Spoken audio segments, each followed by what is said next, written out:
Welcome to the Monday Night Men's Forum. I am Matt Derosier of a FarmHopLife, and with me tonight is Christopher Vidal of SecureFarm and SecureCoop. He's working on it right now, so I'm just going to talk to myself.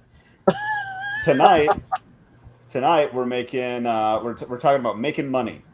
What you've done to make money and what you're currently doing to make money outside of like unless it was like a weird job that actually was like produced like a W-2, but like other than that I'm more interested in the weird stuff, and so it works better on YouTube, but I will be checking Twitter for those watching and listening. What weird jobs have you done for money? And don't get weird, okay? But later, we'll get to that in a second. First, Chris, personal event. Yeah, today I took the kids to the beach and I did a very touristy thing and I got a nasty sunburn. You are looking So, a little pink. Do yeah. you tan or do you get pink? No, I get pink, man. That's funny. Let me get a little light on me too. So let's see. Be less Get this. pink. Yeah, a little healthier looking. There we go. Healthier looking. Yeah. I just need a TikTok or Snapchat filter just for my face. I can look like a cat and sexy. Yeah, I like that. Yeah. Ever since starting carnivore diet, I noticed that man, I go outside and I can work for hours outside and not get sunburn. I'm like, man, well, this is great. So I go to the beach thinking I'm not going to get sunburned. And then like an hour, man, my neck is starting to hurt. Oh shoot! So I rub a little bit on the neck, and that wasn't enough, man. I'm just like, that's funny. I'm a crisp right now. So the carnivore diet let me down, but that's all right. Just need to be careful next time. I think are you just like fair skinned? Is that just kind of? Yeah. I mean, Yeah. it can only take you so far, right? Right. Right. And I've not been to the beach since I started doing that. Just like around the yard and stuff. So when you're at the beach, you get the sun coming down, but also the sun coming up. The combination just cooks you, especially if you're not really used to it. So yeah, I'm in pain. I actually turned on the air conditioner right now because I got that because I never run the air conditioner in this thing. I'm gonna turn this stupid air conditioner on. Yeah, so I'm like, man. I don't mean to laugh at you. It's just the way you said it was funny. Like, I'm in pain. Yeah, like, I am. Just so casual. Just like pain. when someone talks about crippling depression, they're just like, I'm sad. Every time I move, it's like, I can feel it here. I can feel it here. And we slathered on the aloe, but it's still going to be, I'm going to probably not going to have good sleep tonight. Oh, yeah. You should probably take something so you can sleep better. I might have to do that. You know what? You just gave me an idea. Yeah. So instead of like a waterfall of water, what if there was an aloe fall? So like it was just like and so like what you would do, there would be like an inflatable something on the other side, and you just dive through it and just like coats you all over. That would be a thing for money. I kind of want to come up with some crazy ideas tonight. So there might be some takeaways here. Yeah, all right. An aloe fall at the beach. Aloe. You would need 55-gallon drums of aloe. Yeah. And it would need to be recirculating. So yeah, there would need to be like a little drain in the bottom and brought back. Yeah. Yeah. I mean, that doing weird and crazy ideas like brainstorming like that is a good way to come up with legit, actual, useful side gigs. So it's not necessarily a bad idea. And it also works at work, like at your regular job. Like we'll try to figure out from like, let's say A to B in like a piece of conduit or whatever, right? And I'm like, dumb idea, and just like kind of take it to the extreme, like Yeah. let's do this. And it's like it would work, but it's absolutely insane. Like, but again, it would work. So Mhm. is it that crazy? And then Yeah. usually my boss has like some version or completely scraps that idea and we do something completely different. Or we just like, you know what, let's do about half of what you said and modify it so that it's not so insane. So brainstorming works. Yeah. I mean, it's Like you said. brainstorm. Um How about you? oh yeah, still doing personal events. I was like, I got another thing. So I was up. Milo and I, my oldest, went up to the Ronald McDonald House this weekend to spend time with Katie and to see baby Lila, Okay. and it was a really good weekend. Good. Good quality family time. Like by like 10 a.m., 11 a.m. on Saturday, like my wife and I were just like in tears laughing so much about, I don't even know, something silly Milo was doing or something. And by like Katie's there all the time by herself. And she goes, I forgot what it was like to laugh or something. And I was like, oh, that's so sad. Like, or she just really needed it. And then it was also good that Lila made good progress eating on her own without the need of a feeding tube, Oh, like the NG tube this weekend. yeah. And so we're making good strides there. And um, the end just keeps getting closer. We just don't know when it is. Yeah. So Yeah. Are they still talking about surgery? so they did the surgery last week Oh, on Tuesday. Oh, okay. yeah, so that was a whole thing in and of itself. I forgot what day it is and everything today. So so after this last week, Katie is like, "Hey, the ENT was here and he's like, "Yeah, we should do surgery probably as early as Thursday." And I'm like, "Oh, wow, Thursday. Okay. Okay. Got it." And I go to work on Tuesday and she calls me at like 9 a.m. and she goes, "Hey, doctor called or surgeon called. It's going to be today at 4." I'm like, "Oh, what?"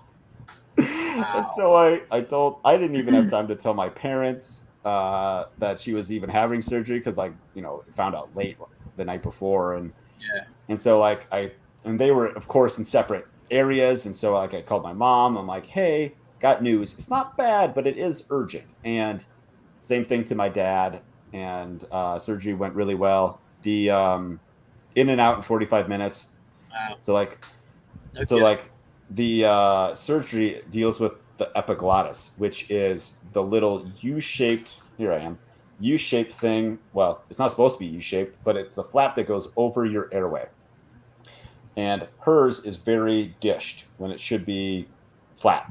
Oh, And there's these like bands. I don't know how they go, but there's these bands that go over the epiglottis, okay. and they're providing tension on the epiglottis. And so what they do is they go down the throat with the little laser and cut those bands to release tension. And it released some tension right away, which is a good sign. And once she came out of her like mini coma from the anesthesia, she was like breathing like she sounded better breathing on her own. She didn't have like Wow. this stridor or like kind of like a wheezing, but not really Mm. thing. And so they've just been kind of like working on the bottle feeding, and this weekend she just like rocked it. Yay. Yeah, All so right. it was a good weekend. Yeah. Yeah. I remember the stress and anxiety I've shared. I think I've shared with you before. When my daughter had open heart surgery at 6 months old, 6 month birthday, and she had open heart surgery, and how intense that was. yeah, we stayed at the Ronald McDonald House and all that. And just in and out. It was like no time at all. And the the surgeon was one of the best in the region, and everything went smoothly. So open heart surgery, we're like and Yeah. it's just fine, just fine. Today she had a cardiac update a few weeks ago, and the doctor said no problems. Awesome. So yeah, they got it fixed. Yeah. I can't imagine something as serious as open heart surgery on a 6-month-old. And like, it was like, we have it, like, all things considered, Katie and I have it very easy. Like, our baby is pretty healthy. She just needs a little help. And like, we know we're going to get out of here. Like, it's all pretty positive. Where like the other people in the Ronald McDonald House and NICU in general, not so positive, or it's very I don't know. And so it's like, yes, like it's all relative. Like we have like our own like stresses or whatever, but like in comparison, it's like it's almost like we're on easy street. You're on the easy, super blessed, right? Yeah, if of all the things to have to be in there for, that's not a bad one for sure. Minor surgery and yeah, excellent, good news. Yes. So yeah, let's get into some weird jobs. I was trying to think of all the weird jobs I've done. I've like there was 2 that came to mind. Okay. So the first one is really stupid, and I bet on the Wayback Machine you could still find the website. So my buddy and I started RROD Solutions, Red Ring of Death Solutions. So we would buy That's not stupid. I know where you're going with this one. Go ahead. We would buy red ringed Xbox 360s. Yeah. And try to fix them. Yeah. And we fixed 1 or 2 using some method, got parts off of eBay to do this thing, and it did work temporarily. Is the problem. So mine got junked, and so we fixed it. His got junked and we fixed it, and like we could flip Xbox 360s, right? Yeah. And so the problem is that mine worked for about a month, and then like it started going bad again, and so we would like have to fix it again, and then it lasted for about a week, and then I know, and so I after we had to like fix the same 1 or 2 like on the like 3rd time, I'm like I'm out. I'm not even trying this anymore. Like we're working with junk hardware. Like there is no fix for that other than complete like what do they call that? Like backwards engineering the the whole thing, and making our own PCBs or whatever. And I'm not doing that. And so what it blew my mind after looking into it a little bit more is the failure rate of the Xbox 360. I thought it was like 1 in 4, maybe 50%. Do you have any idea what it actually is? No, I don't. And we had a 360, and it didn't fail in that with the Red Ring. So I know it can't. At least in one is, at least one of them was okay. So what was the failure rate? I saw it as high as like 74%. Oh, joke. And I was like, how is it that something could fail so bad?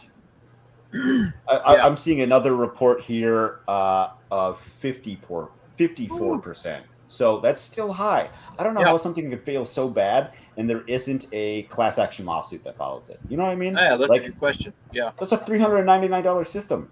Yeah. In 2005 money or whatever that was. 2009 maybe. I do not know.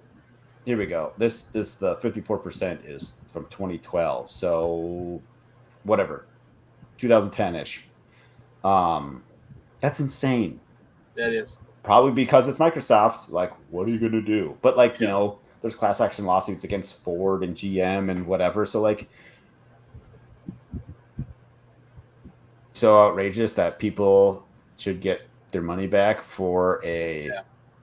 I mean, that's a bad deal. But whatever. Anyways, that was just one of my attempts at making some money that didn't work. I'm looking for. I'm looking. Your video is chopping up, and I'm looking to see if it's you or me. It's probably me. I got crap internet. Okay. Yeah, my internet's clean and green, so it's not me.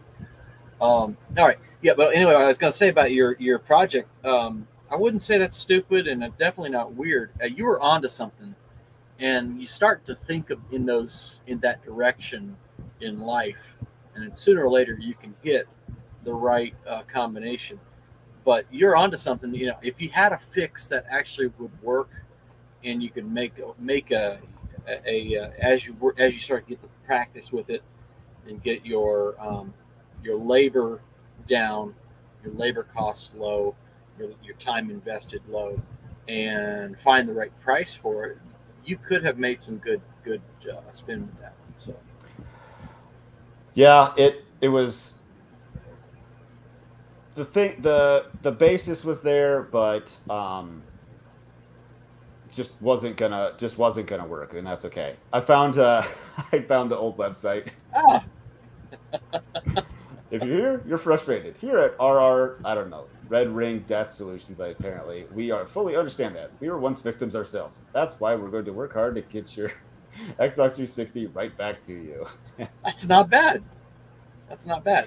I mean, it's very dated looking today, but Oh, yeah, this is the 2011, I think. Yep, 2011. yeah, but the So, but the your copy is good. I mean, I'm not by no means a web marketing expert. I need to get in touch with a web marketing expert, but uh, that struck me right away as something like you're immediately talking to the person's problems, and they don't care about your features and your benefits, and they don't care about what you offer and your 800 services. They care about their problem, and that's what they're looking at you for. I didn't even think about that. I did not put that much thought into writing that up. Yeah, So, yeah, and that's how you find those niche specialties. It's that what are the things that people are complaining about. My red ring of my Xbox 360 is freaking dying, and I just bought it 3 months ago, and I didn't get enough the value out of it, and that's what people on the forums are complaining about. And so you take those forums, or you take those complaints that people have, and you find the commonality, and that's where you're looking for those business opportunities. So yeah, it's a good one. thanks. Yeah. You got. I was thinking we could just go back and forth a little bit instead of me just like weird jobs. I've not done weird jobs. My whole world's been pretty much centered around IT since 1997. But one thing that stands out is I tried to do something that, looking back, if I would have tweaked the business model, I maybe could have made it work. And I went out there and I found ugly websites, just horrible, ugly websites. And I copied their content to my own website, but made it look a whole lot better. Sure. I would have, and then I approached the business owner and said, "Hey, I updated your website. Here's the new website. What do you think?" The problems with that model are, one, I did a bunch of work up front without even getting paid or even the possibility of getting paid. I would have instead done a Photoshop single page. Right. Sure. Yeah. I would have used a template, so I'm not having to reinvent the wheel every time. I would have just used a standard template. And I was cold emailing, cold calling people who don't know that they have a problem, who don't think that they have a problem. Sure. They're not coming to me saying, "Hey, my website looks terrible and I need help with it." I'm coming to them saying, "Hey, your website looks terrible." And so, that That's business hard. model, yeah. So that was not a good business model, but I think I was on the right track with it. But looking back, I would have done things very differently. You know I what? did like, That's not terrible. My my younger brother worked for a company. I think it's called Site Improve. okay, That's basically what they did. Well, they had a lot of stuff, but one of the things, and they also had a web crawler to do it for them. Their tool would go in and find broken links, okay, and they would. One of my brother was one of the, like, kind of like telemarketer, but more like not trying to sell you like BS, but like an actual thing. Like, hey, I'm with Site Improve. Blah. Here's what we do. We ran a web crawler and found like 86 broken links on your website. We can fix all this for you with this package or this package. If you go blah blah blah blah blah blah blah blah. So, like, again, right track. yeah, They didn't know they had broken links. yeah, yeah. So, like, That's a better way of approaching it. I'm coming up to somebody, "Hey, your website looks ugly." it's like And telling someone, "Hey, your kid is ugly. yeah, Can it you was a fix bad. it?" I had the bad start with it, and never got any bites on it. And I think I did And it's a two lot of websites. legwork doing it that way Yeah, too. But yeah, what yeah. else are you gonna do? But I bet you also, like, you got through the exercise of building websites pretty quick. I did, and I thought that the work I put into the ones I did looked, pretty good. So I'm certainly no designer. That's where I was. That's not my thing. It's not my niche. So I'm glad I stepped out of it Sure. and went back in a different direction. But yeah, little side gigs I've had were things like worked for a guy with his own. He had two servers, and I supported his servers and made sure they stayed online. Customers helped customers build their websites. So I built a few websites. I'll go around town and I'll see a company. "Oh, I worked on your website." Um, uh, so I did a little bit of this and a little bit of that, but mostly IT stuff. Uh, so nothing truly weird that comes to mind. Dunkin' Donuts years ago when I was just getting started, but that's not really all that weird. Uh, and put on 50 pounds eating the donuts. I was awful. Did you get paid in donuts, Christopher? Oh man, I was like, have a donut here, and I'm gonna have me make me a sandwich with bacon and sausage and egg, and I was, oh man, Nice. yeah, I like the sausage, bacon, and egg. oh man, it was That a part great, would be worth it. it was a stacked sandwich. You should I have put, done sausage patty, egg, bacon, sausage patty. That's more oh man, carnivore. it was on a bagel, so it was Now like skip the bagel. a yeah. And so I haven't done anything weird, but I know I would if I had to, because you do what you have to for the family. So Mm-hmm. yeah, I would if I had to. Uh, yeah, I can't think of anything else I would do. I have done that's truly weird and extraordinary. Drove around, worked for a bank, and drove from site to site, replacing their routers at their doing an upgrade. That was fun.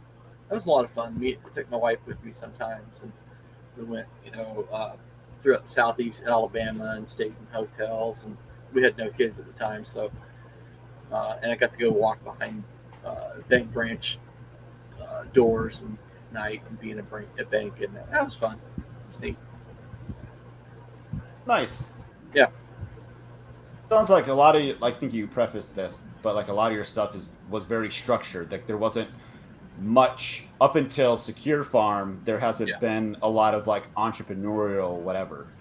No, that's not true. Actually, it's, in 2006, I decided to try to strike out on a side. No, that's not my first side venture. I did try to be a consultant on the side, teach people computers and do home visits and things. Hmm. I had a coupon on a radio, and I had over 100 house visits where I drive to their house, and almost always it was my computer's slow, and almost always that was two things: they didn't have enough RAM in their computer, and they had malware, they had viruses and things. And so, almost always that was the fix: was to recommend some new RAM for $30 or something, Right. and run malware scanners, and their computer just run like a dream. And that was a lot of fun. Got to meet a lot of people, talk to a lot of people, but man, I was burning the candle at both ends. And I mentioned, in the first interview that chronic fatigue. It came on just after that. I think I just pushed myself just way too hard and crashed for years and years. But it was an attempt to do a side consultancy, and I nearly picked up a business. I had interviewed with the guy to do the business and do their backups and things like that. That would have been a nice monthly, stipend coming in, and they changed their mind. So I'm glad they did, because I think if I was to try to have done that, worked on that, made that commitment, I'm gonna serve you with your backups and your business and everything, and then all of a sudden be crashing from fatigue. I would have just never forgiven myself for doing that. So, yeah, yeah. So that was an attempt to try to do it, and it was just way too much hands on. I took a step back and said, if I'm going to do anything like this again, it needs to be more building up a residual income that constantly flows in. I do work once, and then it pays for itself again. Right. Yeah. I had a follow-up question. I don't remember what it was.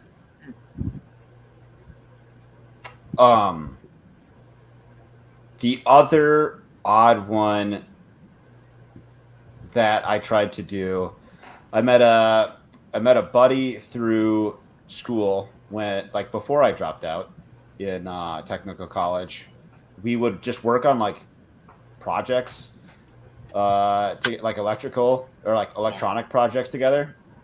And I got the idea of he wanted to do. Oh my gosh, I can't believe I forgot about this. I was going to bring up one of the projects, and then I completely forgot about the one that we actually launched a Kickstarter on. Let me see if I can find it. But you got a Kickstarter on you for you. So okay, so the first it's probably the first one that we worked on. Okay, so you know those labyrinth games that are like little tabletop, Yeah. and they're like maybe like 8x8 or something like that, and they got a knob on one side and a knob on the other, so like it tilts the deck, and you got to make the ball go through the thing, maze, cool. and holes and blah blah blah. Yeah. So we wanted to do a arcade style version of that game, where I don't remember how we were going to get it to do the controls. I thought we were going to do it electronically, but now that I think about it, it would have been way easier to just do it mechanically, like the stupid little toy you can buy for $10. Yeah. But we went as far as like on eBay, I bought a dollar bill like feeder thingy. So like you put $1 in, and like there's like a whole like case in the back that just stacks up all the bills. And so like he figured out like, okay, $1, like it, like he kind of like reverse engineered it, and okay, this is what it reads in the code when you put in $1. What does a $5 bill look like? And da da da da da. So we were playing around with that, and then I had made the tabletop part, and I think what the other problem is that I made it too hard. Like it was really difficult. I mean, like if you were to get past the first hole, you were doing good. And there was like I don't know, 40 of them.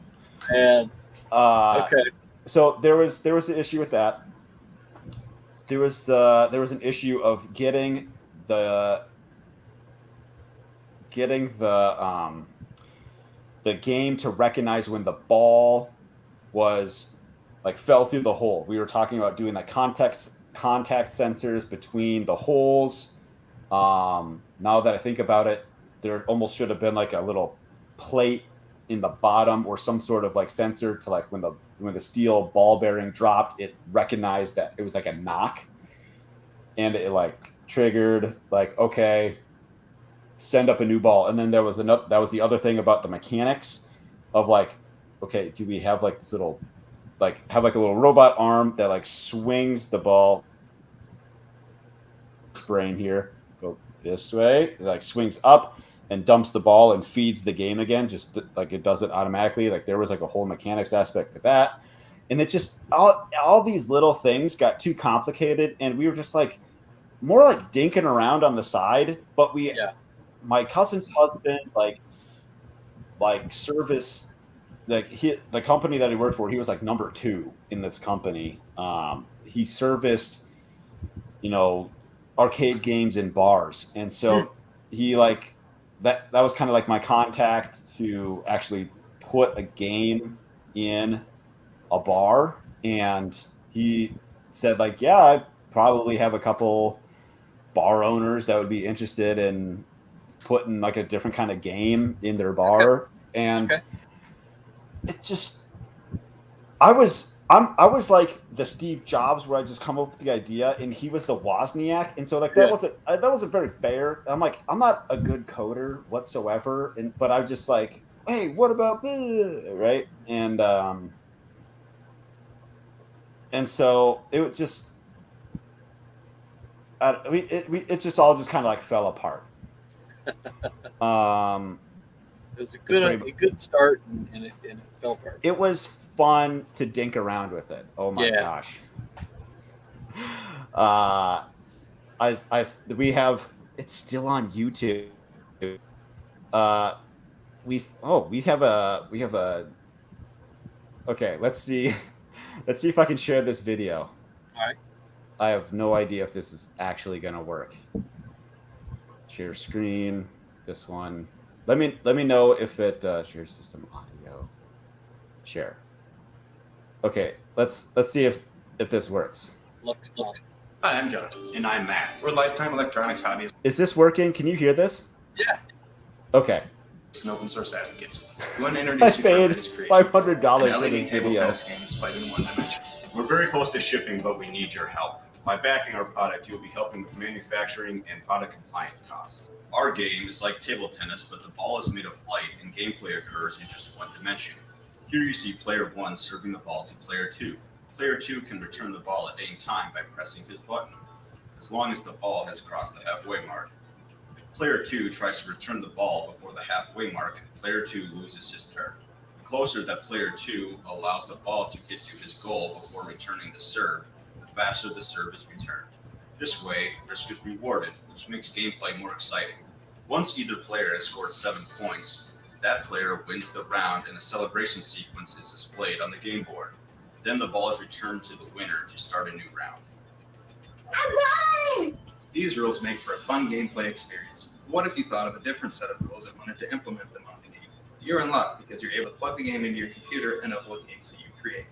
Programming the game requires a small circuit that is included in one of the pledges or can be purchased on the internet. The game uses an Arduino-compatible microcontroller, which means that programming and uploading new games is a snap. Arduino compatibility also makes it a great platform for learning or teaching embedded programming. We have multiple pledge levels. In one of the pledge levels, you'll receive a fully assembled half-meter version of the game. Next level is the maker level. You can assemble the game yourself. The level after that, you will receive a fully assembled version of the game. The maximum pledge level includes a fully assembled 1-unit version of the game and a programming board. We've come a long way and we're very excited about this project. Thank you for watching our video.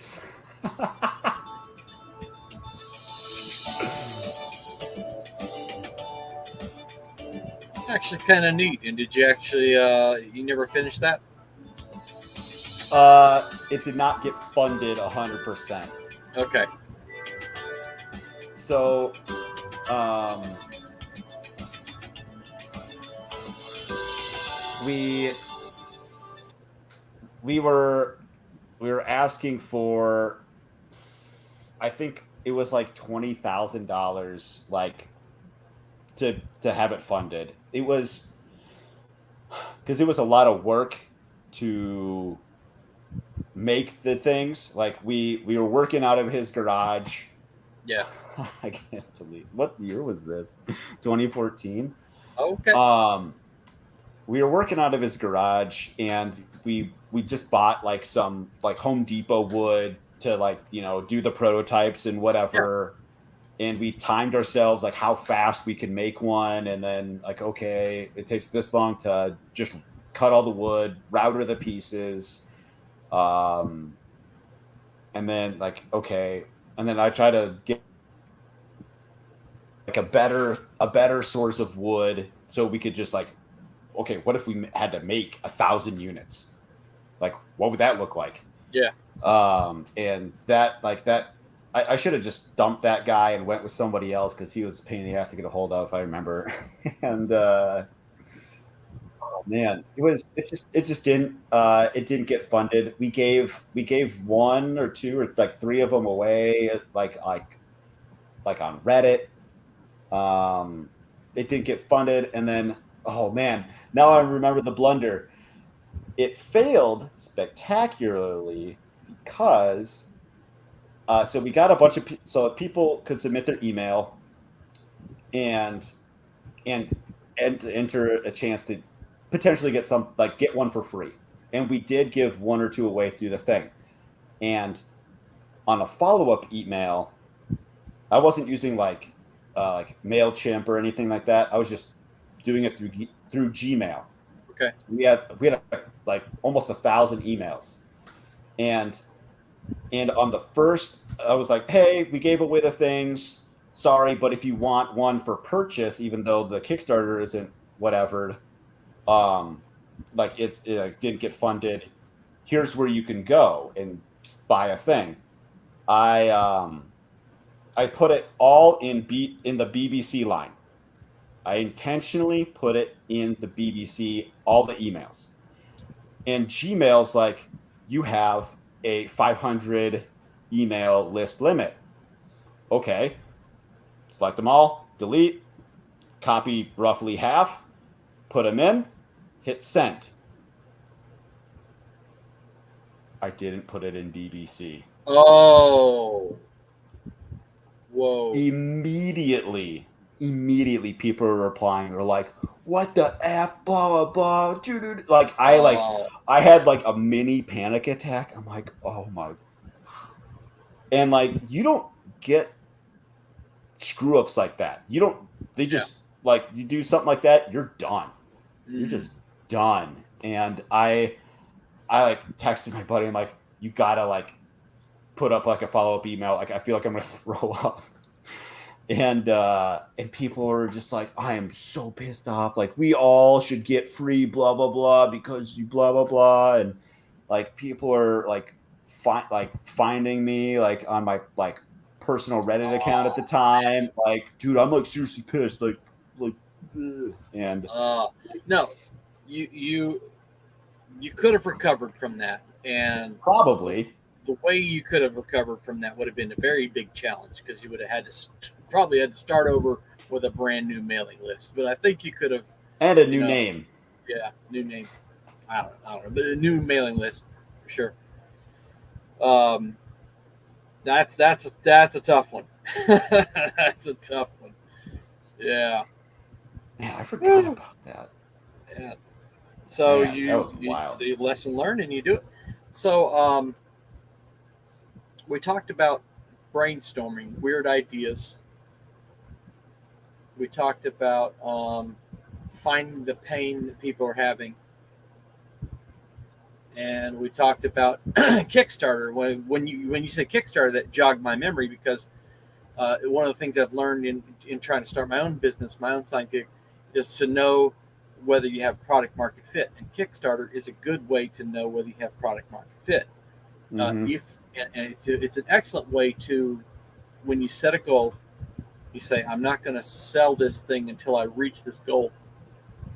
That tells you that if people are willing to open their wallets for something that doesn't even exist yet, then if you can meet that funding goal, you probably have an idea that's worth pursuing. In my own situation, I wanted to do something like that, but I came into this project knowing only about 5 to 10% of all I needed to know, and I hit so many roadblocks and barriers that I didn't feel at all comfortable doing something like a Kickstarter where I would be endlessly promising this thing. Hey, yeah, Right. it's because it's taken me so long to get to where I'm at now.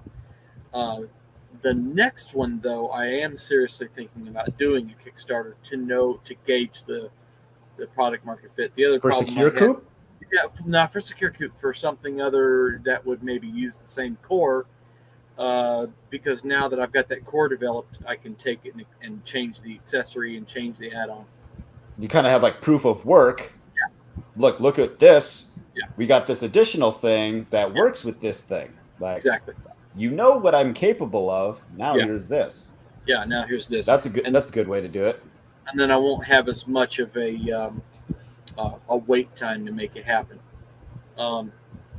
The other thing I've got to figure out is marketing. You had way more email users on your list than I did, so Social media helps a lot. Just like if you give people a chance to win a thing that's halfway cool.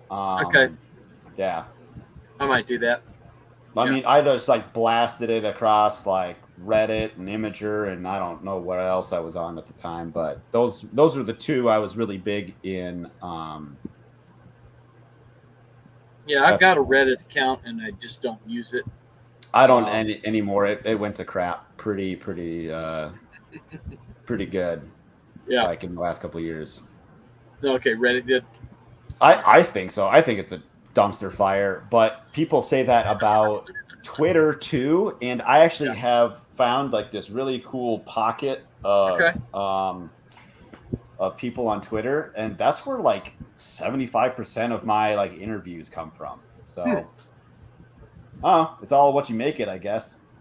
I guess so. I'm out of Twitter now because of the censorship. I just have no interest in being there, and say something stupid. I quit using my Facebook. Now I love Facebook. I really do.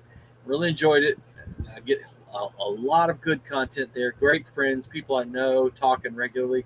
But I put up a meme that was not at all a problem. As far as censorship goes, they flagged it anyway. I appealed, and they apologized. Said, yes, we were wrong in flagging this account, but my account was still locked. They were wrong, and my account was still locked. And I said, all right, that's it. I'm done, because you can easily. I'm tying my business into this. I got a business page. I cannot risk putting up something that's a little bit spicier that would get flagged. And I said, no, I'm done. So I'm more in on MeWe now. But so you're finding success on Twitter, okay? I'm finding a lot of success on Twitter, and I honestly have considered going back to Facebook just to promote FarmHopLife more. Oh yeah, okay. Because like, so Padre's here. How's it going, dude? Hey, Padre. Good. How y'all doing? Good, man. I think he's meant like in our chats, like DMs and stuff. Like he actually does pretty well, and a couple of guys that have been on here before do pretty well on Facebook, and got me thinking like, man, maybe I shouldn't just write off Facebook for being dumb old Facebook. Like there's still a billion users there. There are. I want to clarify that my wife does everything on Facebook. Good for you. I'm trying to rope my wife into Facebook. I stay suspended quite a bit on Facebook. It's a badge of honor now. Yeah, There you go. I have a rap sheet. I screenshot it, posted on Twitter the other day. I got like 8 violations now. Nice. So so Padre, we're just talking about some like weird stuff we've done for like income, whether it be like a weird job, but leaning more to like, you know, something you've tried to do for money. You got a lot of stuff going on that you try to do for money. Tell us about some of it. Well, I have my weekly market booth. We have 2 booths actually. Nice. I'm a beekeeper, so I also do wild swarm and hive removals from people's homes. I didn't know that. I have gone and built chicken coops. I have built fences. I've built a wheelchair ramp on someone's house. Huh. So there's Did you put all not the bees many. under it? Do what? Did you put all the bees from your bee removal under the wheelchair ramp? Nope, they go to my house. Just checking. You got to put them somewhere. That honey's liquid gold. They all come back to my place. But there's not many jobs I won't turn down. Sure. I won't turn down for money. It's I have Gumroad courses. I have ebooks. I have published books. I've done all kinds of different things. I'm actually working on a Gumroad homesteading course right now. I am. Nice. It's going to be a 6 week. It's going to be a 6 week long class. I'm about on week 4 right now. Is that for Rhizoma Field School? No, what I do for her is completely different. Okay. So the way she has it set up is it's the first one was a 12-week class. This last one was an 8-week class, and she has mentors, which I'm a mentor. I'm there every week to help answer questions and walk students through things. And then she has a lecture every week. The lecture is on something specific. I'm her garden guy. So my lecture every week is on plants, or not every week. The week that I do my lecture is usually on plants, water conservation, things like that. Cool. But this is going to be a 6-week course. It's going to cover everything from which what I teach on hers will also be in my course also. So you get to double dip a little bit on the content. Nice. Yeah, I mean it's my content. I got rights to it. So well, yeah. Why not? That's super cool, dude. I'd like to. Any idea what you're gonna sell it for? Right now I'm looking at about $600. I'm thinking that's gonna be a nice when that's done. Rhizoma charges $1,500 to $2,000. Dang. I was gonna say I'd like to buy it, and I still would like to buy it, just to be like, hey, I checked this thing out, and it's pretty cool. You should go support him. And no, I can't do that. I might slide you in there for free just so you can promote it. Thanks. No. Yeah, it's gonna. Go ahead. I was gonna say we're gonna do everything from running a small business, which we're talking about right now, to garden stuff. Right now, I'm working on soap making and home cleaners, making it all yourself, getting the toxins and chemicals out of your house. So that's the part of the course I'm at right now. Dude, nice. Yeah, dude, I didn't know you were working on that. That's awesome. Yeah, I haven't. This is actually the first broadcast notice of this. I haven't told anybody about it. Yeah. Sweet. Is it a lot of work? It sounds like a lot of work. Yeah, putting together right now. I'm just doing the slideshows. Once I get done with those, I have to go back and do the voiceover and actually give the lecture during the slideshow that people are going to be watching during the class. Sure. Do you do it live, or is it just all like pre-recorded, press play at your own pace? It's going to be pre-recorded at your own pace. There's going to be assignments. There's going to be homework, just to kind of help you move along in the process should you choose to do that. I tried doing live classes about a year ago. I didn't get any signups for it, or people that were interested. They could, there was all different dates and different times, and I was going up doing like 12 classes in a week instead of getting everybody together on like a Thursday night at 6 p.m. So that kind of fell through. So I'm just doing the pre-recorded route this time. When are you hoping to release it? Hopefully in the next 2 to 3 weeks. Dang, that's pretty soon. Chris, So you think which- you could match that? No. What's your niche there? What do you $600 for a homesteading course? That's a it seems to me like a high starting cost. But if there's something that is extremely appealing, like if it was a permaculture certificate, that kind of thing, I could see $600 for that. What's the niche that you're coming in with that?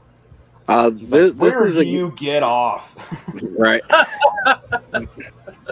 Yeah, no, this is a beginner's. This is going to teach you how to go from beginning. Is pretty much like my ebook for somebody that's never touched dirt before. It's broken down from the very beginning, and I'm going to offer contact with me. They're going to be able to text me. We're going to be able to FaceTime once a week. That can be at their discretion if they're working on a project around their yard, building a grow box or whatever. They can FaceTime me during, and I will sit there with them, and I will go through things and chat with them and give them advice. Yeah. So there'll be live access to me on top of the pre-recorded material. That's a lot of value right there. Yeah. I think a lot of us, like homesteaders, should hijack OnlyFans for gardening tips and content and whatever. So, like, if you want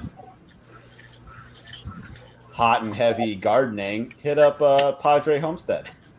Yeah, I attempted to open an OnlyFans a year ago. Oh man. It was going to be all my tobacco pipes. It was going to be like pipe porn. I got through the first two verifications, and they wouldn't pass me on the third one. Oh, boo! How do I find your ebook and Gumroad stuff? I have to send you the link. I have to look it up. All right, because I was on your website, and I was like, I don't see. Yeah, it was all on my profile, but I got doxxed earlier this year, so I ended up taking all that down.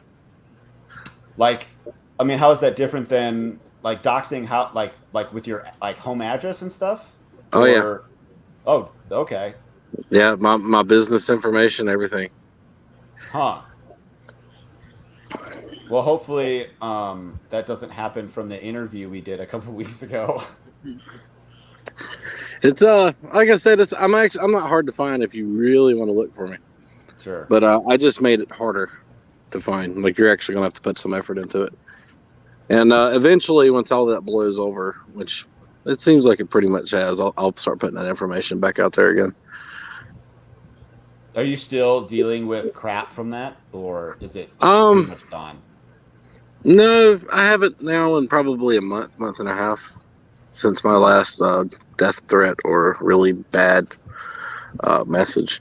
I had my wife and daughter threatened, and yeah, it was pretty rough. And it was over something really stupid, like I really didn't have any part of. So I was going to say, what warranted a death threat? Do y'all remember Roman McClay and the Sanction books? It was real popular a couple years ago on Twitter. I mean, the guy wrote 3 books, and the thinnest book is 666 pages, and that was his last book. His first one was like 1,000 some pages, and it was this really bloody fantasy fiction book. Anyway, he lived out his book. If y'all remember the shooter in Denver, Colorado, right after Christmas last year, that was Roman McClay. He killed the people that he named in his books. Wow. And so anybody that had ever been friends with him or talked with him on Twitter got doxxed on that. I mean, this guy in Germany put out this whole crowdfunded page with thousands of names. Wow.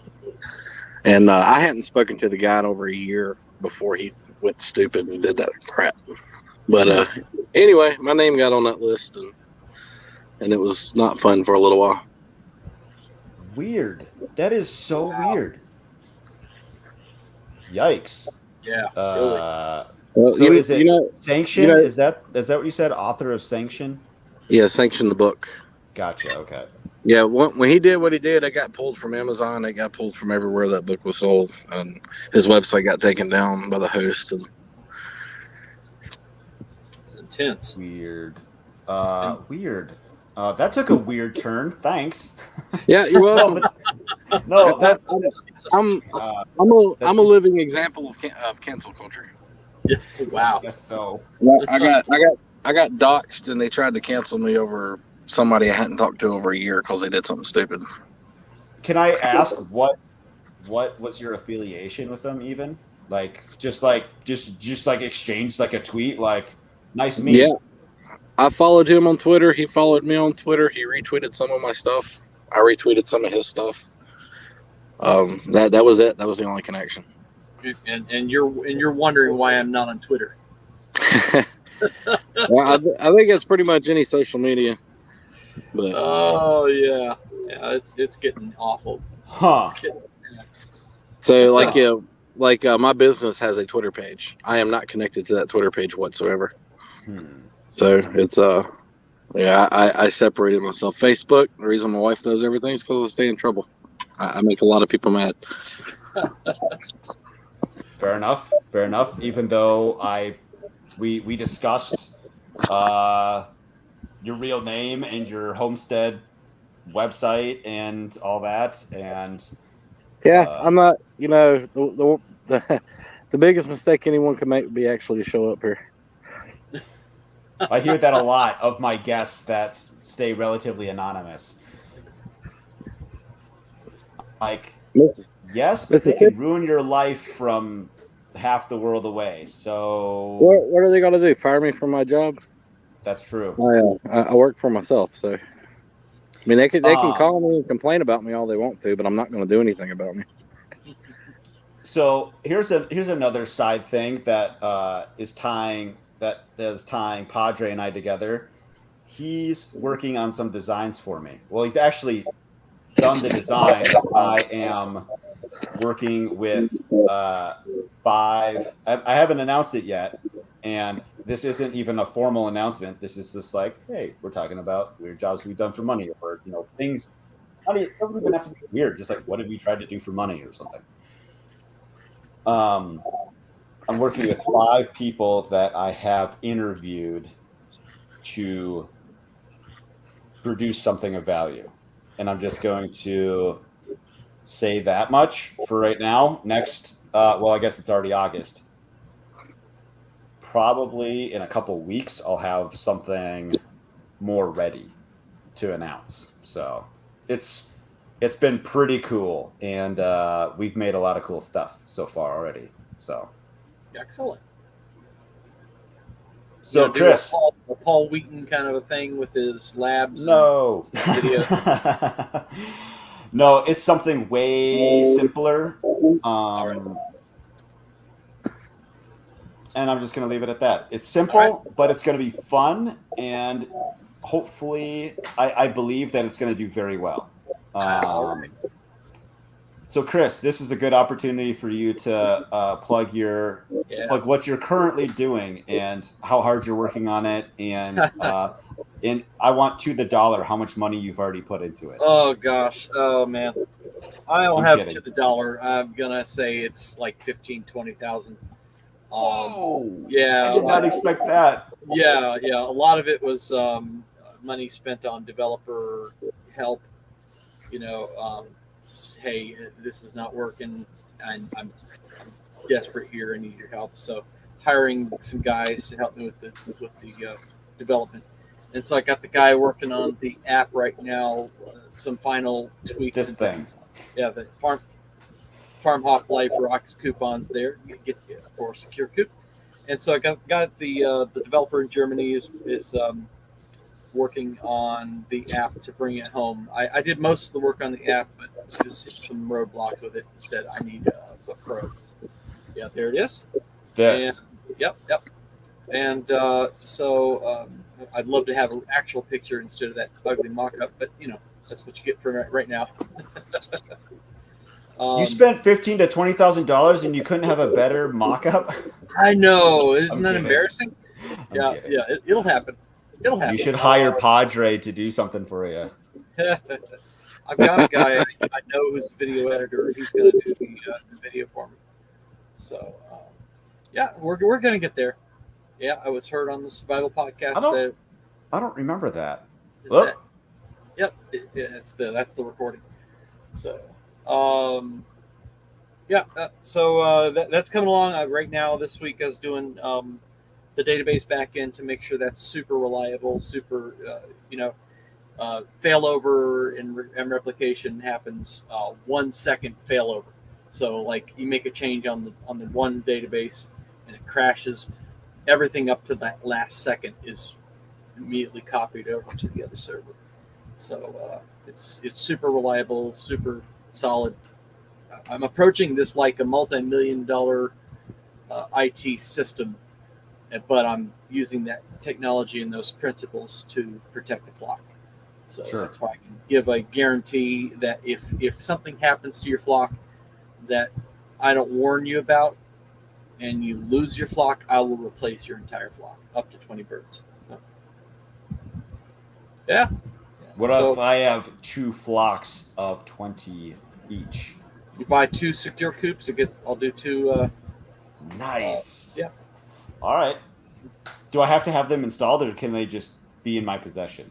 Yeah, because I need to be able to tell you, hey, there was some problem. Okay. Yeah. I'm just trying to break the system somehow. It's not a magic talisman. Yeah. You got to install it. You got to have the service going, and then I warn you, hey, this thing failed, and it's on you now to call up your neighbor. I'm out of town. Hey, my neighbor. Hey, Joe, can you go check the chickens? And it's on you. But I warned you at least about it, and that's the goal I'm going for, is to make sure that you always know there's an issue. I know a guy in Florida that would be very interested in your product. Okay, I'm in Florida too, so let's talk. I only know from Twitter. I know you're not on Twitter, so I'll have to send him your information. I got a Twitter account, so I can ping you. I just don't use it.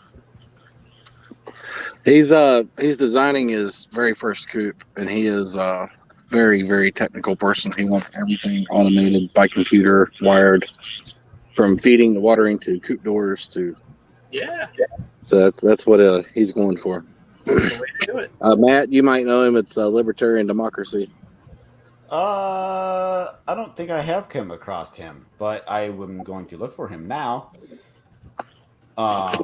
So, being respectful of time, what do you guys want to wrap up on? Chris or Padre, either one of you have anything you wanted to wrap up on? As far as earning money, that was the things I wanted to talk about, was that brainstorming, that looking for those problems, and that trying to get a proof of of concept. There's a book called Lean Startup that goes over how to do a startup in a low cost, low effort kind of way. Its approach is on software, but the principles can be applied to other kinds of businesses. So you don't have to put you don't have to do like I do and make websites for customers that never get sold. So you start with a minimum viable product, and it's a super core, super small set of features just to solve the main problem, just to see if it will sell. So it's a good book. It's worth listening to or reading, audiobook or reading. So I'll send you the link to that one. Yes, please do. Yeah. Padre, I've got your private chat here. I'm going to update the banner. And come on, let's go. Save. Play the thing. There we go. So, oh man, I totally forgot what I was going to say about Padre's something or other. I don't know. Padre, you came in late. What do you want to wrap up on? I just want to, and I'm sure a lot of your listeners do, but just encourage people to buy from people like you, from Chris, from me. You're going to get better customer service. You're going to get better customer care. If I If I mess up and send you the wrong thing, you get to keep it, and I fix it and send you the right thing for free. It's and as little guys, and that's what we are. We're little guys. We're trying to make it. We're trying to build something. It's just, I think, more value for your dollar when you go to little guys versus the big guys. And that's my big encouragement. Anybody who follows me on Twitter knows I'm all about local, small economy. And, that includes nationwide homesteaders. I think we're building our own economy. Even if it is digital, it's still there. So, yeah, just encourage everybody to shop the small guys. I'm glad you said that, because that's why I like having this platform to have you guys on here. And if you show up, I will let you plug your stuff to your heart's content. Like, get it out there, get it out there into the ether. Like Chris, even though you're not on Twitter, we're on Twitter Live right now. Like, okay, people can see your face. They can hunt you down if they want, but they can also go to SecureCoop.com. And they could go to smith-homestead.com and get 10% off your entire order if you enter FarmHopLife in the coupon code. So that's pretty neat. I think I promised that on the last one, and I've forgotten to tell you that I did it. Also, if you look in the private chat, you wrote FarmHopLife, and so I just corrected it for you. Yeah, I appreciate that. Yeah, it's FarmHop on the website. Okay, cool. I appreciate you giving out a discount. I'm gonna have to buy some honey or some soap, and I think Bowtie Farmer also has. He brags about his honey all the time. So me and him had a long conversation about that. Did you? Yeah, I'm about to bring him some competition because I haven't been selling honey online, but I'm about to begin. Nice. Are you gonna include the comb like he does? Probably not. Okay. So, okay. His is more raw, less filtered, and I generally filter mine a lot more. It's still not pasteurized or heat processed. It's still raw. But some people enjoy the more clarity in the honey. Right. Because of like some stigma or whatever. Yeah, sure. Right. Sure. What I remember, I know we're kind of going a little long, and this is the last thing I was going to wrap up on. And Padre, it reminded you reminded me of it because you saw my video and commented. I put a video out on TikTok over the weekend saying in order to get what it is that you want, you're gonna have to hustle hard and come up with these weird out of the box ways to fund what you want. Like, if you just grind at a regular job, you're gonna get there. It's gonna take time. Like, it's slow and steady, but the job might not always be there. Stuff's gonna knock you down, and it's also just not gonna be as fun to just come up with stuff on your own. And so there is no grifting. Like, if you do it with authenticity and integrity, it's not a grift. Unless you're authentically and integrally an a-hole, then you're fine. So just go make your money however you want to make your money. Like, if it's selling merch, if it's selling pictures of your feet, if it's coming up with your own brand of coffee, whatever, go get it. And so that's you reminded me of that. So excellent. And I'm logging into my barely used Twitter now, so I'm going to follow some people, and I'll ask for the link, Padre, for that for your friend there. Chris, you have a whopping 2 followers. Oh, I brought it up to 3. There you go. I don't know why I wasn't following you before. Awesome.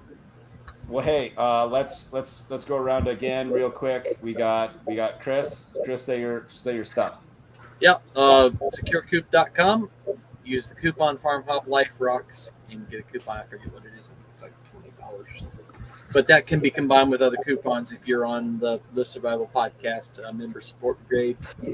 And if you get on the mailing list, there's a coupon as well. So, and if you get on the mailing list, get on it.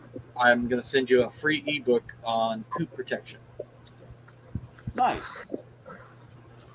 Always good to have. Yeah. I'm taking notes. All right. Okay, I will go next then. Whoops, that's not me.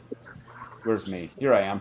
I am Matt Derosier of FarmHopLife, a traveling homestead family. I do interviews every week and this men's forum every week. You can check us out. And our 20 by 23 project, just go to farmhoplife.com/20x23. Gonna hit up 20 homesteads next year. Help them out. Go ahead, Padre. All right, I'm Joseph Smith, Homestead Padre. Smith-homestead.com is my website. I'm starting a blog on there if you want something to read in the meantime. We got a few articles already. See Farm Hop Life at checkout for 10% off your entire order. Probably going to do something for Chris's too. If you buy from him, you'll get a little discount from me as well. But yeah, check me out on Twitter. Do what? We're stacking. Yeah. Yeah. Check me out on Twitter at Padre Homestead. That's where I'm at most of the time. Chris, I think you reached out to my wife on Facebook. I did. Yeah, she told me about it, and I forgot about it until just right now. All right. But, Well, awesome. Thank you both for being here, and thank you everybody for listening. No idea what we're going to talk about next week, but we're going to figure it out. So until next week. See you later. See you later.